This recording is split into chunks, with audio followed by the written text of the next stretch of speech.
Bola tampar merupakan satu sukan olimpik di mana dua pasukan dipisahkan oleh satu jaring yang tinggi, dan permainan ini sangat menggunakan tangan ataupun bahagian tubuh badan yang lain untuk memukul ataupun menampar sebiji bola untuk melangkaui jaring kepada lawan. Dan selain itu, setiap pasukan mempunyai 6 orang pemain yang dibenarkan memukul bola tersebut secara 3 kali berturut-turut. Di samping itu, bola tampar merupakan satu sukan yang aktif, dan permainan ini menyebabkan banyak serangan yang memerlukan pemain untuk menyentuh bola di atas jaring. Dan kebolehan melompat sangat ditekankan dalam permainan ini.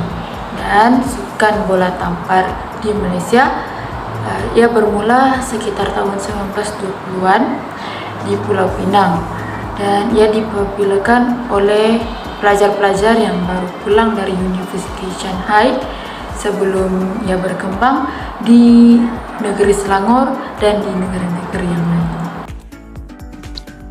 Hai, saya Elisa Estayasun. Saya akan menerangkan tentang dimensi gelanggang bola tampar.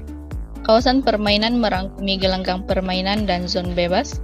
Gelanggang permainan adalah sebuah segi 4 tepat bersimetri berukuran 18 kali 9 meter dikelilingi oleh satu zon bebas sekurang-kurangnya 3 meter lebar dan dengan satu ruang bebas dari sebarang gangguan yang tingginya sekurang-kurangnya 7 meter dari permukaan permainan.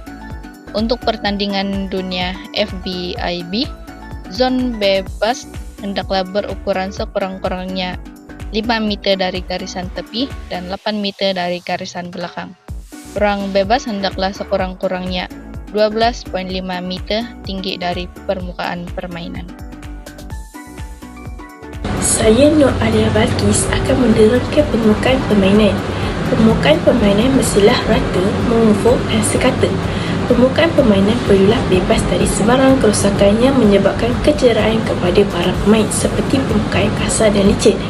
Bagi gelangan dalam dewan perlulah berwarna yang cerah, manakala bagi gelangan terbuka pula dibenarkan curang 5 mm untuk menggunakan pengalir air. Bahan pemecah tidak dibenarkan untuk membuat garisan gelanggang. Bagi pertandingan dunia FIVB, hanya permukaan kayu atau bahan sintetik sahaja dibenarkan. Permukaan ini mestilah diluluskan oleh FIVB. Selain itu, garisan mestilah berwarna putih dan warna yang berlainan bagi gelanggang permainan dan zon bebas diperlukan. Di sebelah kiri merupakan gelanggang permukaan kayu, manakala di sebelah kanan merupakan gelanggang untuk permainan rasmi. Saya Muhammad Taufik Firdaus. Saya akan menerangkan tentang pertukaran pemain yang dibenarkan dalam bola tampar. Okey, pertama, 6 pemain setiap pasukan berada dalam gelanggang. Seterusnya, 3 pemain hadapan dan 3 pemain berada di belakang. Seterusnya, rotasi pemain berlaku disebabkan sesebuah kumpulan mendapat mata. Rotasi dilakukan mengikut arah jam. Bilangan penggantian maksimum bagi satu set permainan adalah 6 kali. Satu atau lebih pemain boleh digantikan pada masa yang sama. Pemain ganti hanya boleh bermain satu kali dalam satu set dan hanya boleh diganti oleh pemain yang sama. Okay, nama saya Muhammad Akin Mukri bin Muhammad Azli. Seterusnya saya akan menerangkan objek dan pakaian yang dilarang. Okey, yang pertama adalah dilarang memakai objek-objek yang boleh menyebabkan kecederaan atau memberi sesuatu kelebihan yang tidak semula jadi kepada pemain. Contohnya, pemain-pemain dilarang membawa alatan-alatan yang tidak dibenarkan ketika di dalam permainan ataupun alatan-alatan yang boleh membawa kepada kecederaan kepada pemain-pemain yang lain. Okey, yang kedua ialah pemain tidak boleh memakai cermin mata kerana ianya berisiko untuk cedera.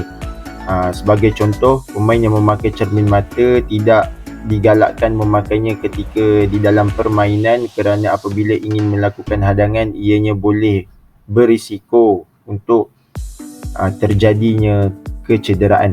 Yang ketiga adalah tidak dibenarkan memakai pakaian seragam yang tidak mempunyai nombor yang rasmi atau warna yang berbeza daripada pemain yang lain. Ini adalah kerana ingin memudahkan pihak pengadil ketika permainan dan mengelakkan daripada kekeliruan ketika permainan sedang dijalankan. Terdapat 4 kesalahan yang ingin saya nyatakan dan jelaskan secara terperinci semasa kita bermain bola tampar. Yang pertama adalah pukulan 4 kali, di mana kesalahan ini berlaku apabila sesuatu atau sesebuah pasukan tersebut memukul bola sebanyak 4 kali sebelum mengantarkan bola tersebut kepada pihak lawan. Yang kedua adalah bola dipegang. Kesalahan ini berlaku jika seseorang pemain didapati tidak memukul bola dengan jelas ataupun memegang dan melambung bola. Seterusnya adalah kesalahan sentuhan 2 kali. Kesalahan ini berlaku apabila seseorang pemain memukul bola 2 kali berturut-turut atau bola tersebut menyentuh atau memegang beberapa bahagian badan pemain tersebut secara berturut-turut. Dan akhir sekali adalah kesalahan yang dipanggil menyeberangi jaring. Semasa mengadang, seseorang pengadang boleh menyentuh bola pihak lawan tanpa mengganggu pemain pihak lawan semasa ataupun sebelum pihak lawan membuat pukulan serang.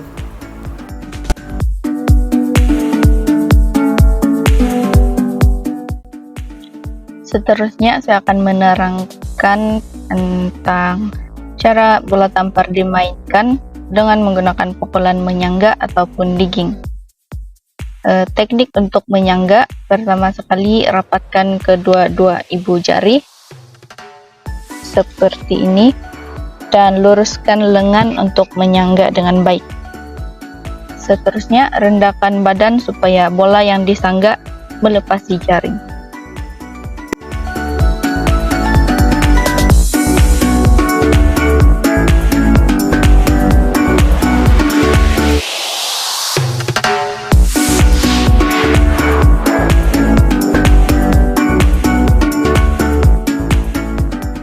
Seterusnya saya akan menerangkan cara bola tampar dimainkan, iaitu setting ataupun pukulan mengumpan.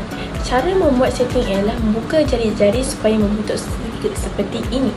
Sentuh bola pada ketinggian kepala dan pukul bola untuk renjaman yang kuat. Kemahiran mengumpan bola penting supaya rakan sepasukan dapat membuat renjaman. Hari ini saya akan menceritakan tentang kemahiran asas dalam bola tampar, iaitu teknik mengumpan. Yang pertama, tangan kita haruslah 3 segi. Kemudian kaki perlu dibengkokkan dan kaki perlu depan dan belakang. Tangan perlu di atas dahi.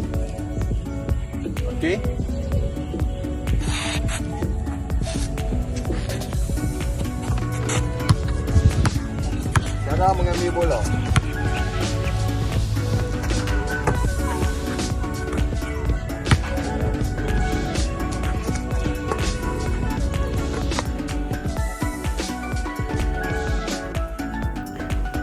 Rejam berdiri. Rejam berdiri tidak melibatkan run up.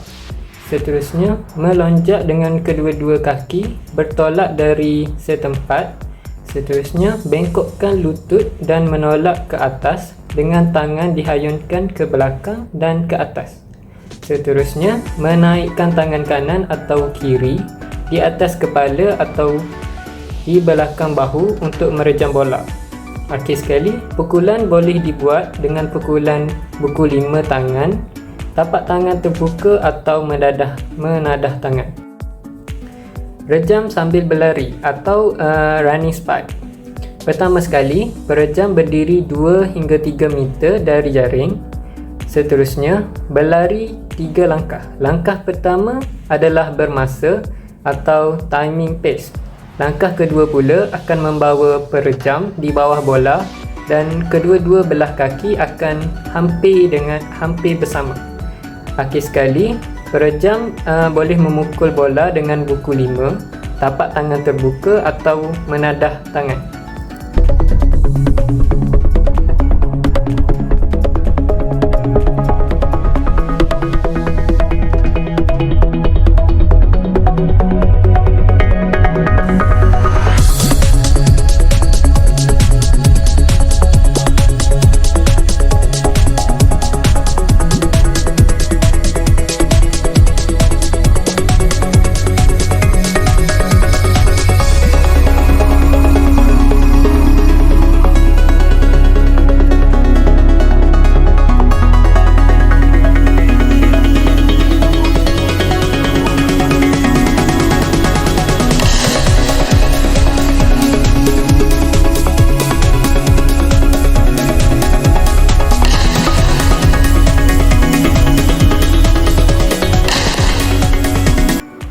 Okey, seterusnya ialah blocking ataupun nama lainnya ialah mengadang.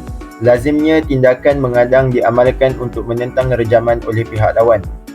Hadangan ataupun blocking yang berkesan akan menyebabkan bola mati dalam gelanggang pihak yang merejam. Menyentuh jaring semasa hadangan adalah merupakan satu kesalahan dan ianya boleh memberi mata kepada pihak lawan. Okey, cara-cara untuk mengadang ialah yang pertama, melonjak kedua-dua belah kaki, tangan dihulurkan lurus ke atas. Dan yang kedua ialah bahagian lengan dan tapak tangan condong ke sebelah gelanggang pihak lawan. Seterusnya adalah teknik servis. Servis dilakukan ketika bermulanya satu pusingan. Teknik servis terbagi kepada 3, iaitu servis bawah, servis sisi dan servis atas. Servis bawah dengan menggunakan bahagian penggal tapak tangan atau bahagian belakang tangan yang keras, servis dilakukan dari bahagian bawah.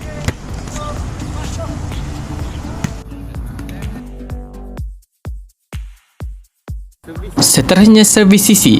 Servis menggunakan teknik tangan pusing ke belakang, kemudian dipukul secara sisi.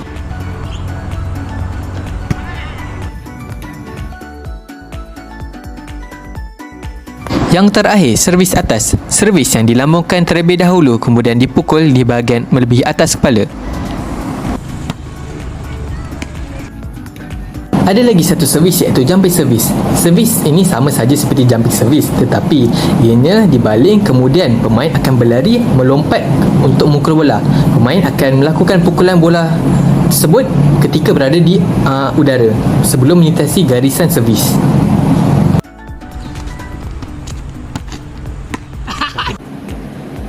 Tetapi kebiasaannya servis ini dilakukan oleh pro player ataupun pemain profesional, tidak digalakkan untuk pemain baharu.